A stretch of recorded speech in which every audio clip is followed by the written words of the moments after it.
Well, good evening, everyone. Hope that you have had a good afternoon. Hope that you were able to get a nap in this afternoon, and if you did not, don't get it in for the next few minutes, okay? Matthew chapter 7, if you would, turn in your Bibles to Matthew chapter 7. Hope that as we study together tonight, that it will prove beneficial to you spiritually. Just kind of give you a little bit of personal information about myself. I am actually, I'm retired from Publix supermarkets in Florida. I started bagging groceries when I was 16, and we were vested at 10 years, and so I retired at the ripe age of 26. It was not okay, I'm going to just live the rest of my life on what I made. It was a significant sum of money, but it wasn't, like, okay, well, I'm going to not do anything for the rest of my life. But that was sort of how I got into preaching. But when I started with Publix in 1976, there were about 7,000 items in your average grocery store. Today, there are more than 40,000 items. And not only are there more products, but there's also a much greater diversity in terms of each of those products. So for example, in 1976, we had 3 choices of Cheerios. Regular Cheerios in a little box, regular Cheerios in a medium-sized box, and regular Cheerios in a large box, okay? That was the choices that you had. Today, there are somewhere between 18 and 21 different kinds of Cheerios. Multigrain, apple cinnamon, frosted, honey nut. I've kind of warmed up to chocolate Cheerios. I kind of like them. In 1976, there were 2 kinds of Oreos.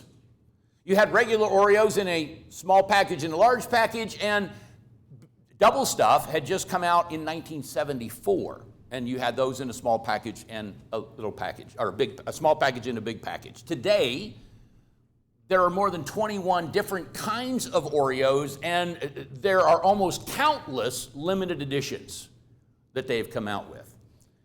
And what I'm using that to illustrate is that from 1976 until today, we are inundated with all kinds of options. We get to pick and choose based on our own personal preferences. We get to decide based on what we want or what we like. While choices in terms of your cereal or your cookies is rather unimportant in the big scheme of things, there are other decisions that are made in realms that are more important, more complex, more significant. There are places where choices really matter. And nowhere is that more true than in the spiritual realm. The direction and the quality of our life is determined not by the circumstances that we are in, but the choices that we make in the midst of those circumstances. Virtually everything we do that has an effect on us spiritually is based on a choice that we make to either participate or to avoid, to stand firm or to succumb, to follow or to fail. And we see that really from the very beginning with Adam and Eve, don't we? Sometimes we make decisions that are based on things that are tangible, things that we are able to see. And then there are other times that we make a decision based on what we trust rather than what we can actually see. Sometimes the choices that we make are good and they're sound and we reap the benefits from those. And then there are other times where we make poor choices, foolish choices, and we suffer the consequences from those. In the end, however, our character and our lives are molded and shaped not just by the decisions that we've made, but by what we learn from the good ones and the bad ones. And so where we find ourselves at this moment tonight, whether it's financially or relationally or emotionally or vocationally or spiritually, it boils down to decisions that we have made in the past, and it is determined where we go in the future by the decisions that we make now moving forward. So look at Matthew chapter 7 and verse 13 and 14. I call this is Jesus getting to the invitation part, if you will, of his Sermon on the Mount. And you'll notice that he says in verses 13 and 14, enter through the narrow gate, for the gate is wide and the way is broad that leads to destruction, and there are many who enter through it. For the gate is small and the way is narrow that leads to life, and there are few who find it. You might get to choose from 18 different kinds of Cheerios. You might get to choose from 21 different kinds of Oreos. But Jesus says that when it comes to life, you have two options, and only two options. One is life on God's terms, and the other is pretty much every other way that's not God's way. And again, while there are some choices that we face in life that are trivial and insignificant, this one is not that. It is essential. This is life-altering. It is a choice between the one and the many. It is a choice between a single right way and a host of wrong ways. And in this passage, Jesus is trying to bring his audience to a place of them rendering a verdict on what direction they are going to go. You'll notice that Jesus says to enter, in verse 13, the narrow gate. And what that implies is that there is a definite and a specific decision that is required. Jesus is not telling us to admire the narrow gate. Jesus is instructing us to go through the narrow gate. He adds that these two different options of gates that lie before us open the way to two very different paths. One of those paths is easy. It's attractive. It's inclusive and indulgent. To travel on the broad path, there's no commitment that's necessary. There's no moral character that's required. There's no sacrifice that's demanded. The narrow way, however, is challenging. It is a way of sacrifice and self-denial. And Jesus says, look, there's nobody who stumbles on that path by accident. You don't go through the narrow gate by mistake. And as we might expect, when you go through two gates that lead to two paths, that those two paths ultimately will take you to two very different destinations. The broad path is not marked by a neon sign that says this is the way to hell, but that's where it takes you. The narrow path does have a sign above it, and it says this is the way to life. But you'll notice at the end of verse 14, Jesus says there are few who find it. Few who choose the narrow path. Now, tonight what I want us to do is I want us to spend the remainder of our time looking at a couple of men who made some very different choices. And those choices were to walk on two very different roads, and hopefully we can learn something from them in terms of the choices that we have before us in the future. So turn back, if you would, to Genesis chapter 13. Genesis chapter 13, the first person we're going to look at is Lot. Now, while you're turning, let me just kind of fill you in on a little background information. In the opening part of Genesis chapter 12, you'll remember that Abram makes a faithful decision at God's command. He's going to leave his home in the Ur of Chaldees, and he is going to travel to a place where God tells him to go, and God doesn't identify that initially. By faith, he leaves and he travels to Canaan, ultimately, but accompanying him, according to Genesis chapter 12 and verses 4 and 5, is his nephew Lot. When we fast forward from chapter 12 to chapter 13, we find that both men have accrued a tremendous amount of wealth, and it's creating some problems among their herdsmen. Look at beginning in verse 6. This is Genesis 13, verse 6. The land could not sustain them while dwelling together, for their possessions were so great that they were not able to remain together. And there was strife between the herdsmen of Abram's livestock and the herdsmen of Lot's livestock. Now the Canaanite and the Perizzite were dwelling then in the land. So Abram said to Lot, please let there be no strife between you and me, nor between my herdsmen and your herdsmen, for we are brothers. Is not the whole land before you? Please separate from me. If to the left, then I will go to the right, or if to the right, then I will go to the left. It seems, at least in my mind, that some of this is based on Abram's concern for the example that they are setting for the pagans that are living around them. Look, you and I, we're brothers. And yet there is this continuing strife between you and me and between our herdsmen. And Abram's solution is very simple. Hey, we need to part company. We need to go different ways. And so Lot, you go one way and I will go the other. And Abram humbly gives Lot, his nephew, first dibs. And he's going to say, look, whatever direction you go, I'm going the opposite one. You choose. Verse 10. Verse 10.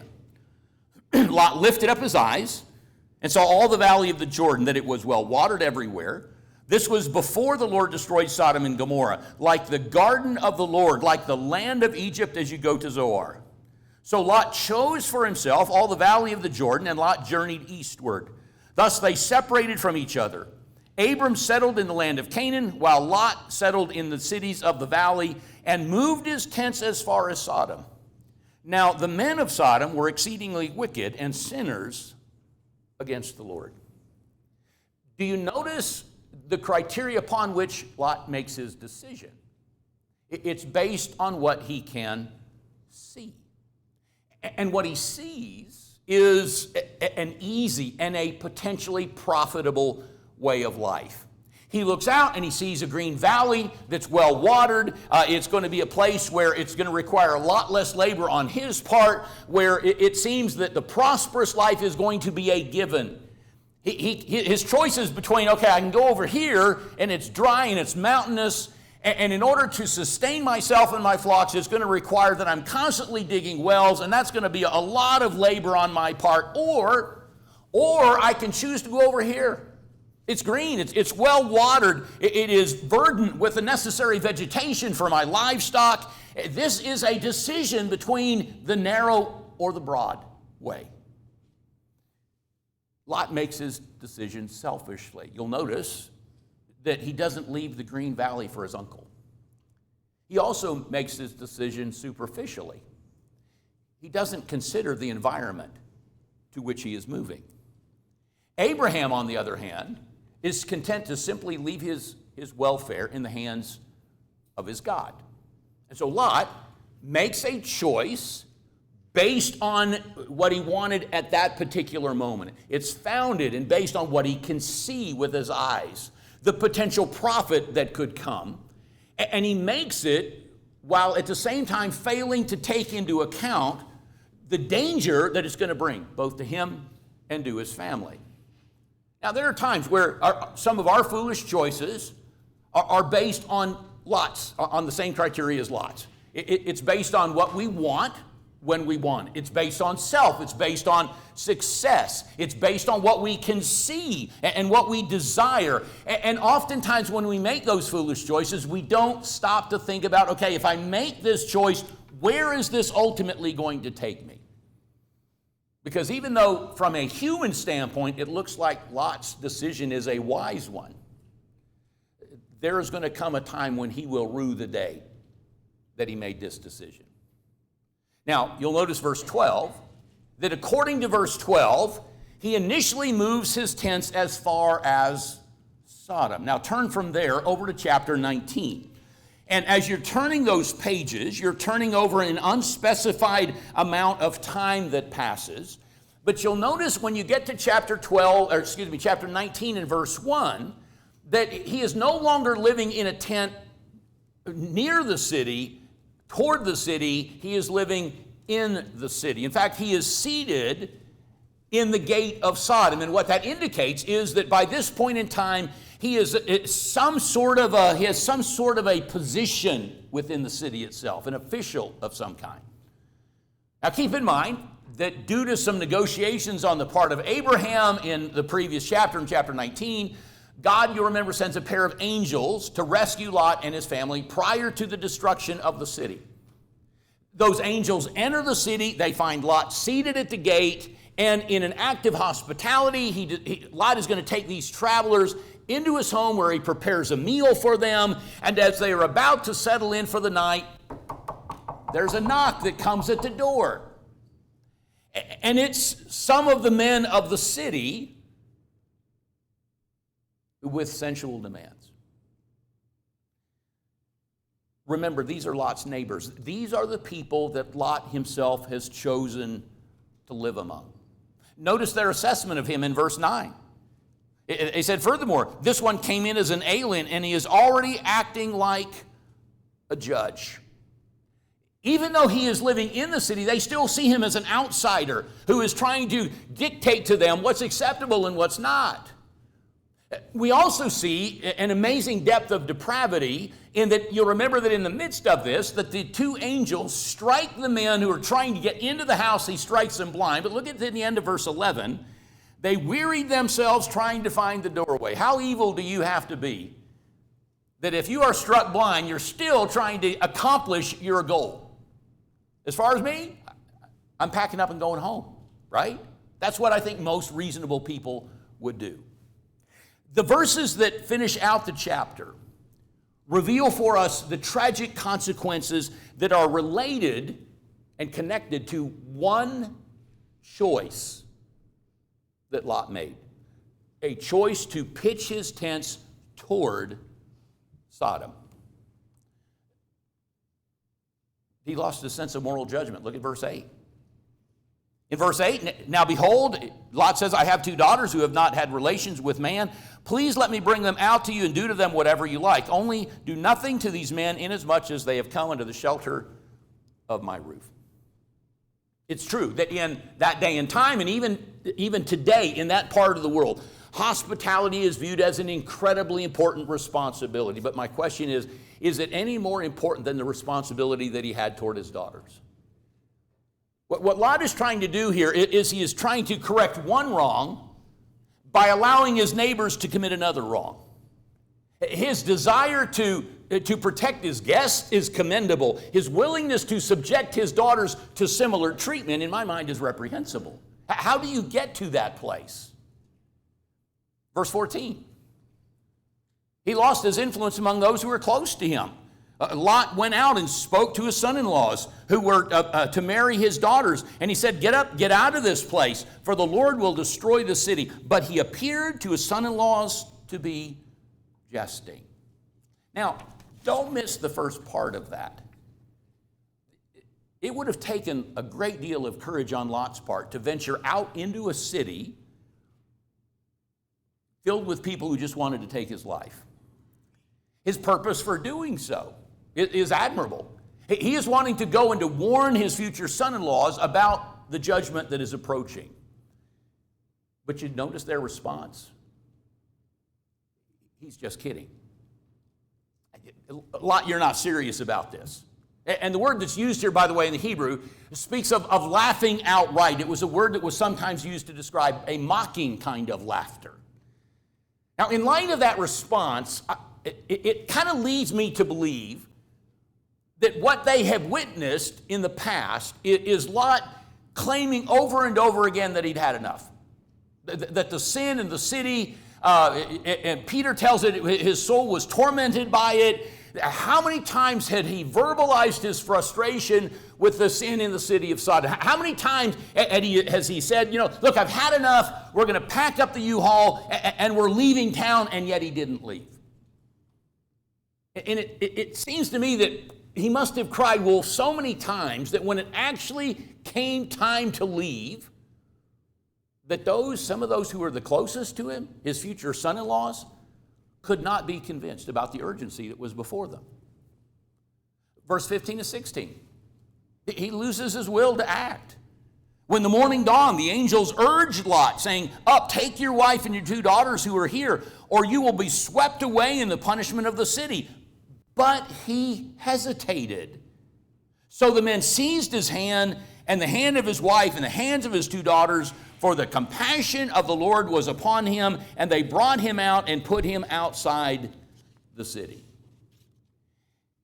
He is well aware of the calamity that has been promised, and yet when it comes down to it, he's hesitant to leave it all behind. Now, the text doesn't tell us why he hesitated. What it does tell us is that the deliverance of Lot and his family is not the result of his incredible leadership. It is not the result of his insightful wisdom. It is because of God's abundant mercy. That had the angels not grabbed Lot, his wife, and his 2 daughters by the hands and dragged them out of the city, they would have been victims of destruction rather than recipients of deliverance. Why did Lot decide to remain in the environment of Sodom for such a long period of time? The Bible never tells us that. What the Bible does reveal here is that instead of them affecting the city for good, the city had played a role in ruining them. He lost his perspective. Look at verse 17. When they had brought them outside, one said, "Escape for your life. Do not look behind you. Do not stay anywhere in the valley. Escape to the mountains, or you will be swept away." Sounds pretty clear, doesn't it? But Lot said to them, "Oh no, my lords. Now behold, your servant has found favor in your sight, and you have magnified your loving kindness, which you have shown me by saving my life. But I cannot escape to the mountains, for the disaster will overtake me, and I will die. Now behold, this town is near enough to flee to, and it is small. Please let me escape there. Is it not small that my life may be saved?" He said to him, "Behold, I grant you this request also, not to overthrow the town of which you have spoken. Hurry, escape there, for I cannot do anything until you arrive there." Therefore the name of the town was called Zoar. God, through the angels, says, all right, I'm about to destroy the city. Lot, you need to flee to the mountains for safety. Every second is of vital importance. But Lot wants to negotiate. Lot's come up with his own plan. For whatever reason, Lot is convinced that the mountains somehow are not going to be able to protect him. He wants to stay on the plain. He wants to stay on the flat land. And in his mind, it seems like he's making a reasonable request. He asks it. He says, it's a small thing, is what he says. And in spite of the audacity of his request, God graciously grants it. And he says to Lot, okay, flee over here to the city of Zoar. It was nearby. And by the way, Zoar means small. And yet what we're going to see is that because of fear, even though God allows him to go to Zoar, he's not going to stay there because he's afraid there too. And so throughout this entire account, it has been demonstrated to us that the safety and security of Lot and his family come not because of who Lot is, not even because of his own cooperation, but because of God's mercy. And he loses his family. Verse 26. But his wife from behind him looked back, and she became a pillar of salt. Even the angels dragging her by the hand, getting her out of the city, they couldn't take the pull of the city that was in her heart. They help her escape, but she stops and she turns around and she looks back at the city, and her hesitation, her choice to turn around proves fatal. And it seems perhaps she is overwhelmed by the molten materials that are raining down, and she leaves behind a monument of a fossilized woman who was close to deliverance, but who didn't experience it because of a choice. Choices matter, don't they? Look at his daughters, picking up in verse 30. He lost them too. Lot went up from Zoar and he stayed in the mountains. Wait a minute, Lot, I didn't think you wanted to go there. You leave Zoar and you go to the mountains. For he was afraid to stay in Zoar. And he stayed in a cave, and he and his 2 daughters. The firstborn said to the younger, "Our father is old, and there is not a man on earth to come into us after the manner of the earth. Come, let us make our father drink wine. Let us lie with him, that we may preserve our family through our father." So they made their father drink wine that night, and the firstborn went in and lay with her father, and he did not know when she lay down or when she arose. On the following day, the firstborn said to the younger, "Behold, I lay with my father last night. I lay with my father. Let us make him drink wine tonight also. Then you go in and lie with him, that we may preserve our family through our father." So they made their father drink wine that night also, and the younger also lay with him, and he did not know when she lay down or when she arose. Thus both the daughters of Lot were with child by their father. The firstborn bore a son and called his name Moab. He is the father of the Moabites to this day. And as for the younger, she also bore a son and called his name Ben-Ammi. He is the father of the sons of Ammon to this day. Do you remember why Lot and Abraham separated? It was because they had so much stuff that they couldn't stay together. All of that's gone. All of that's gone.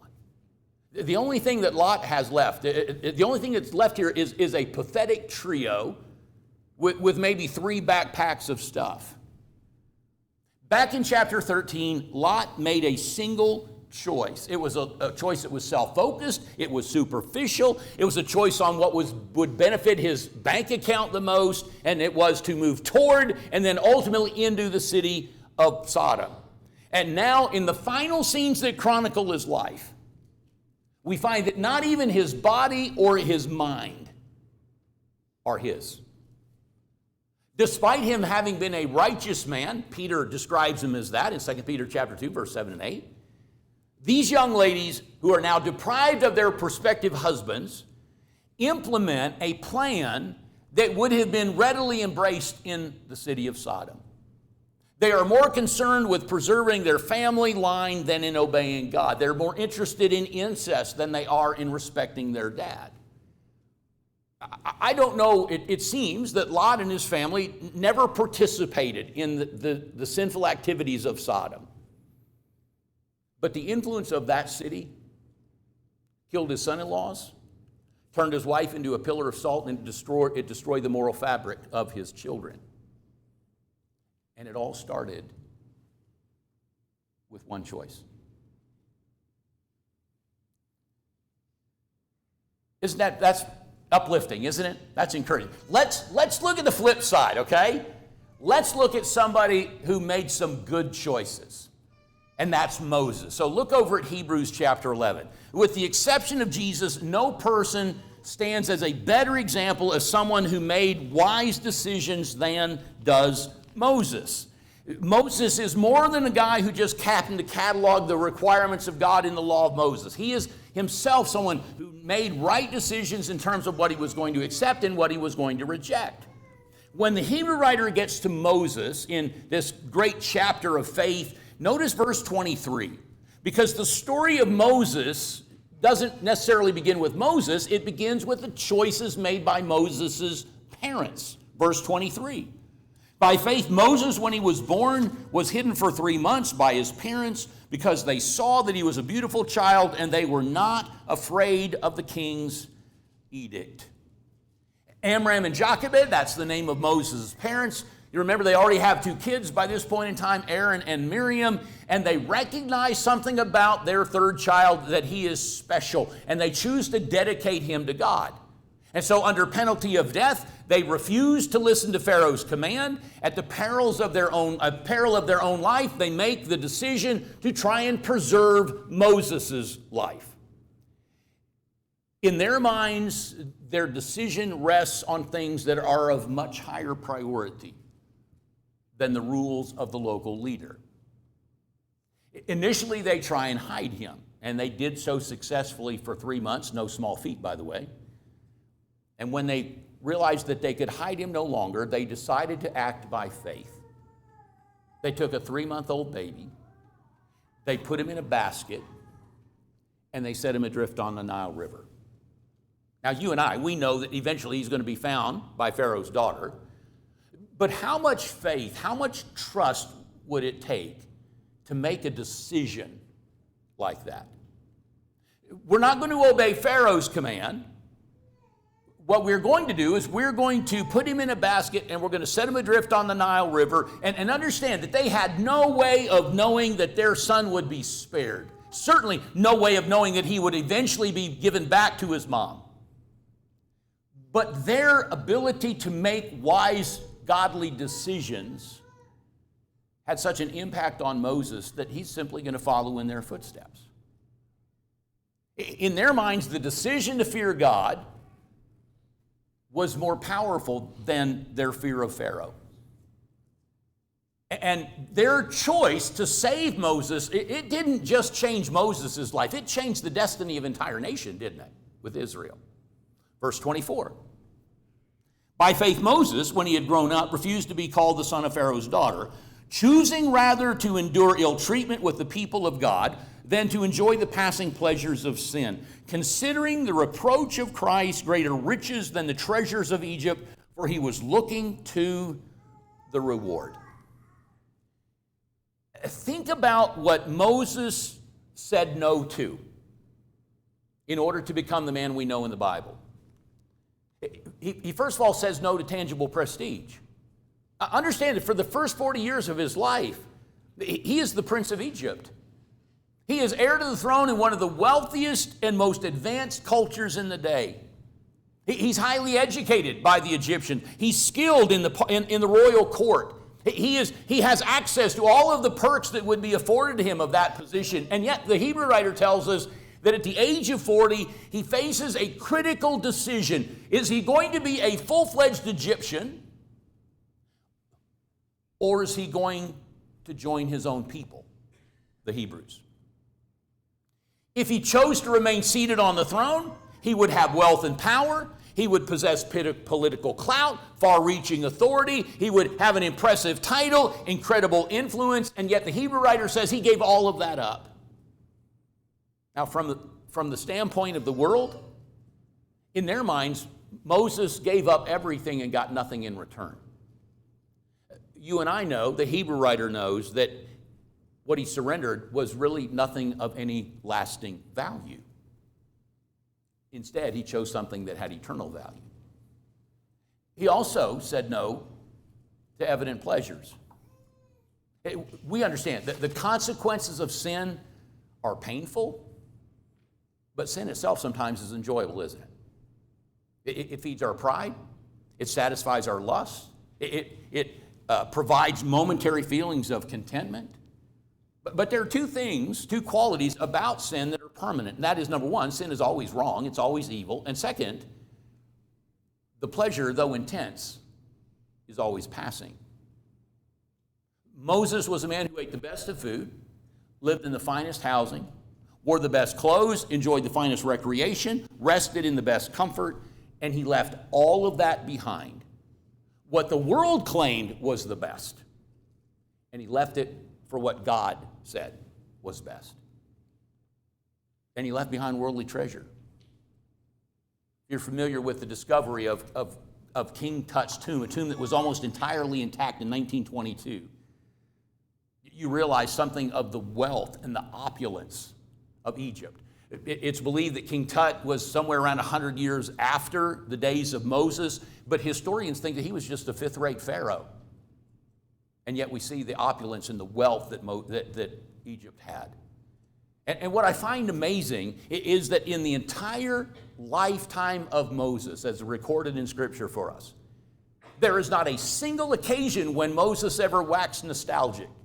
There's never a time when Moses even hinted about the regret that he had over what he could have been or what he could have had. The people who were under his leadership, though, you remember what they were? They were slaves, and what are they doing? They're always complaining about how good life was back in Egypt. How they wanted to go back there because they had food and meat, and we're out here, we're just going to be out here in the desert, we're going to die.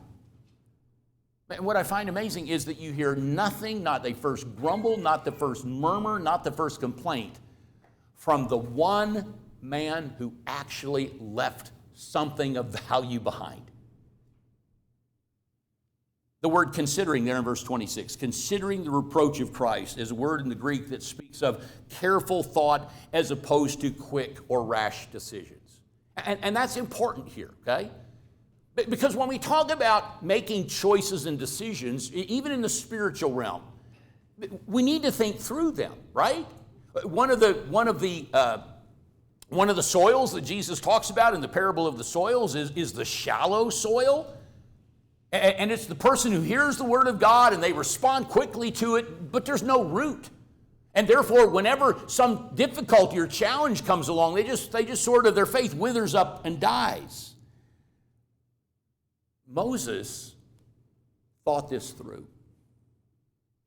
He weighed the pros and the cons. He looked at what Egypt had to offer, and he looked at what God had to offer. And from a worldly standpoint, it was the height of folly to trade all of that wealth in Egypt for ridicule and persecution. But that was the choice that Moses arrived at, that an unseen Messiah was of more value to him than the tangible, visible wealth of Egypt. Every day, you and I are faced with choices. Some of those choices are insignificant. Some of those choices really matter. And in life, as we go through life, there is one arrow that is pointing us in the direction of lifestyle, such as in Sodom or in Egypt, and the other arrow is pointing us to the riches that are offered to us in Christ. And the choice that we make at that crossroad will make all the difference, not just in this life, but in the next. It'll determine whether we've chosen something of temporary value or something of eternal value. Choosing Jesus doesn't mean that everything's rosy from this point forward. It doesn't mean you'll be immune to difficulty or that you'll never have to make another difficult choice in your life. In fact, just the opposite of that. Sometimes when you become a Christian, it makes our decisions even more critical. Even a righteous person is going to make choices sometimes that are foolish and harmful. Christians are not people that don't make mistakes. But hopefully they are the kind of people who learn from the mistakes that they make so they don't repeat them. And even more than that, they are people who look at the examples that we find in Scripture and we can learn from somebody else's pain and suffering so I don't have to go down that same path. Jesus said every one of us tonight is on one of two roads. Tonight, what road are you on? Choices matter. And understand that our decisions aren't disconnected, but a series of decisions is moving us in a particular direction and thus toward a very predictable destination. So tonight, are you traveling on a road that Lot traveled or Moses traveled? Because each one of these men show us how one decision can make all the difference in their life. Moses would later write in Deuteronomy chapter 30 and verse 19, speaking for the Lord, I call heaven and earth to witness against you today that I have set before you life and death, the blessing and the curse. Choose life in order that you may live, you and your descendants. So tonight, if you're on the wrong road, because there's only two, there's no third option, there's only two. And if you're not on the right one, now's the time to change the road you're on. What path are you going to take? What choice are you going to make?